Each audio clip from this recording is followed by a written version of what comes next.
Yeah, Nicole, and if you think the background is interesting, take a look at the area around us right now. There is water running on Tates Creek Road here to my right. There's also water running all the way over here to my left. This is a serious situation. Well, Kevin, as you might be able to tell, this is a pretty busy road for most of the day. It's hard to make a turn onto this road, even harder to cross it.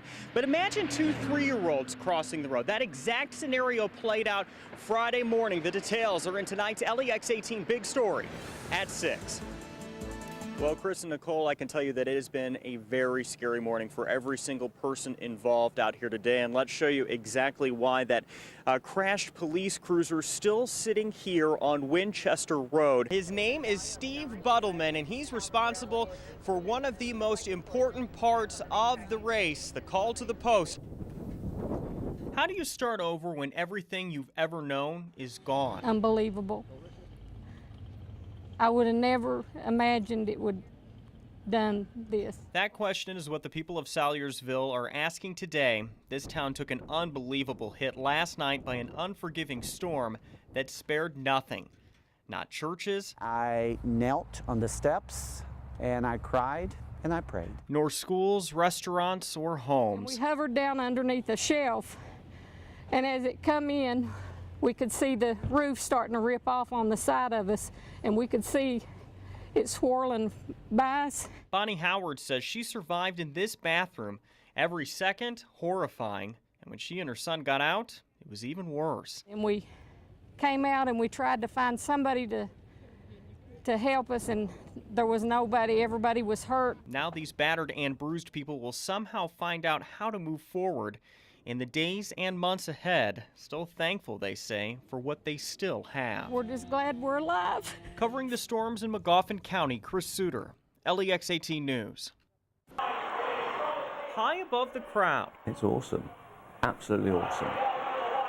6 floors above the historic race. And it may be the most terrifying moment of your year, but it's also, without doubt, the most exhilarating. Over on the far side, galloping domino. He's one of the most familiar voices in all of Kentucky, even though you've probably never seen his face. DeWhooper comes by them all. DeWhooper has taken the lead. Galloping Domino tries to kick back to the inside rail.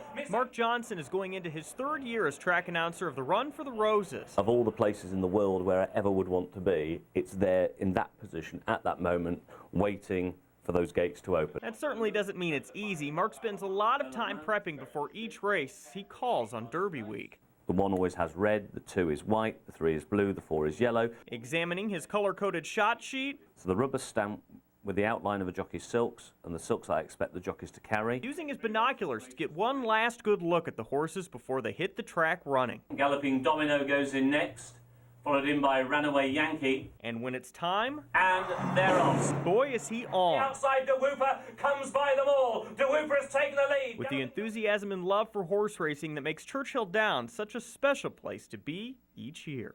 This transcends a racetrack, and it transcends a sporting venue. It's actually a piece of modern history.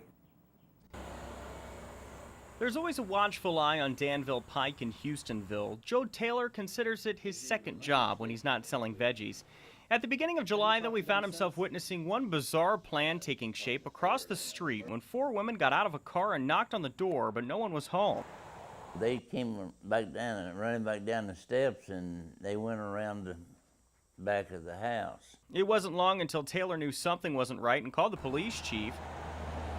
Taylor says the chief ended up confronting 2 armed intruders, Takesha Horton and Autumn Drass. He said she stepped up behind the refrigerator with a butcher knife in her hand. A struggle followed and ended with the 2 in cuffs and having their things confiscated. That's when authorities made quite the find. Deputies say both women were deaf, and also in one of their text messages was an elaborate plan to kill this woman, 82-year-old Lois Good. I'm kind of worried when night comes.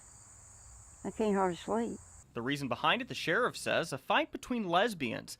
Good's daughter, Debbie, and this woman, Jessica Callahan, he says, both of whom are also deaf. Debbie had took her girlfriend away from her. And hurt Debbie like she said she got hurt while she was going to kill me. On that day, Lois wasn't home and considers herself lucky and also thankful for the man across the street who spoke up when it mattered.